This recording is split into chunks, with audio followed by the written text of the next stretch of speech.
అమ్మా చందనమే పూసిన ఒళ్ళు చూడు, అమ్మా పున్నమి పుట్టిల్లు ఆ కళ్ళు చూడు, అమ్మా ముక్కోటి మెరుపులా మోము చూడు, అమ్మమ్మ ముగ్గురమ్మల మూల పుటమ్మ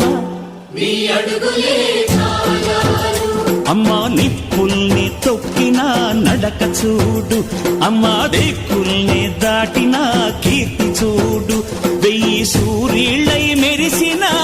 శక్తిని చూడు, మనుషుల్లో దేవుడి భక్తుని చూడు.